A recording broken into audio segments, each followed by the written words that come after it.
salam. Assalamualaikum warahmatullahi wabarakatuh.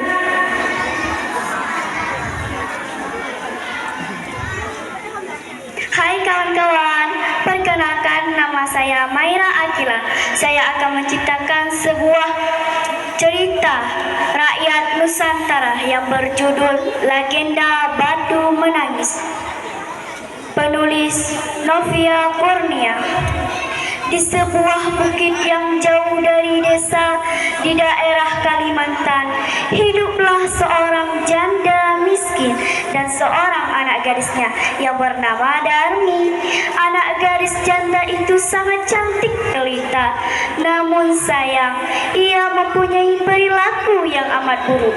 Anak gadis itu amat pemalas, tak pernah membantu ibunya melakukan pekerjaan rumah. Kerjanya hanya bersolek setiap hari. Selain pemalas, anak gadis itu sikapnya manja sekali. Segala permintaan harus dituruti. Setiap kali ia meminta sesuatu kepada ibunya, harus dikabulkan tanpa memperdulikan keadaan ibunya yang miskin. Setiap hari harus membanting tulang mencari sesuap nasi.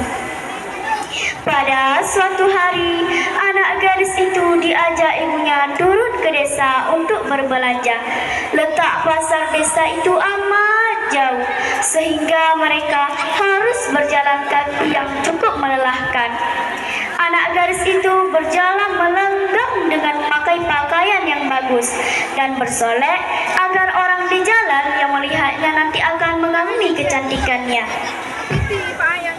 Sementara ibunya berjalan di belakang sambil bawa keranjang dengan pakaian sangat dekil. Karena mereka hidup di tempat terpencil, tak seorang pun mengetahui bahwa kedua perempuan yang berjalan itu adalah ibu dan anak. Ketika mereka mulai memasuki desa, orang-orang desa memandangi mereka. Mereka begitu terpesona melihat kecantikan anak gadis itu, terutama para pemuda desa yang tak puas-puasnya memandang wajah gadis itu.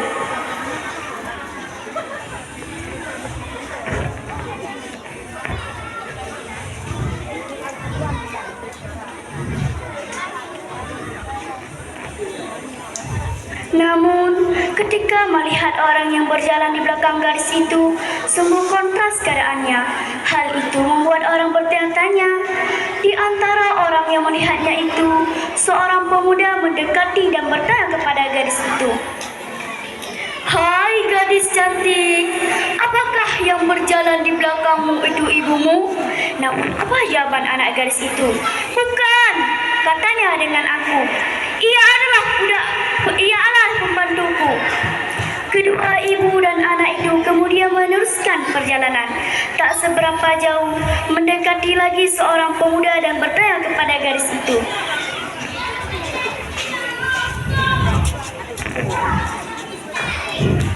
"Hai gadis manis, apakah yang berjalan di belakangmu itu ibumu?" "Bukan,"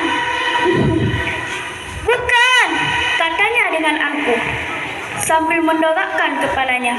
"Ia adalah budakku." Begitulah setiap gadis itu bertemu dengan seseorang di sepanjang jalan yang menanyakan perihal ibunya. Selalu jawabannya itu, ibunya diperlakukan sebagai pembantu atau budaknya. Pada mulanya mendengar jawaban putrinya yang durhaka jika ditanya orang, si ibu masih dapat menahan diri.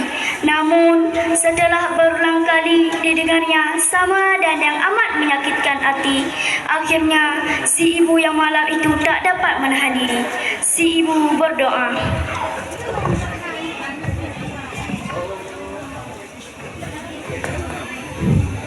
"Ya Tuhan, hamba tak kuat menahan hinaan ini. Anak kandung hamba begitu teganya memperlakukan diri hamba sedemikian rupa. Ya Tuhan, hukumlah anak durhaka ini, hukumlah dia." Atas kekuasaan Tuhan yang Maha Kuasa, perlahan-lahan tubuh gadis durhaka itu berubah menjadi batu. Perubahan itu dimulai dari kaki. Ketika perubahan itu telah mencapai setengah badan, anak gadis itu menangis memohon ampun kepada ibunya. "Oh ibu, ampunilah saya.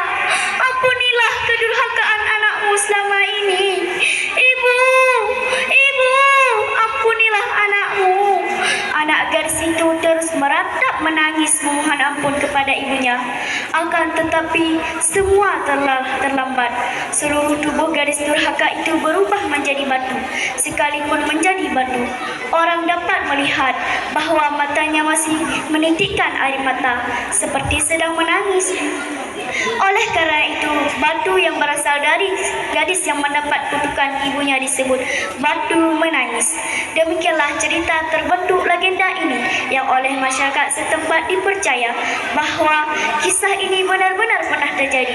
Barang siapa yang mendurhakai ibu kandung yang telah melahirkan dan membesarkannya, pasti perbuatan laknatnya akan mendapat hukuman dari Tuhan Yang Maha Kuasa. Pak Topik menjahit kopiah. Kopiah dijahit yang utuh. Wabillahi taufik wal hidayah.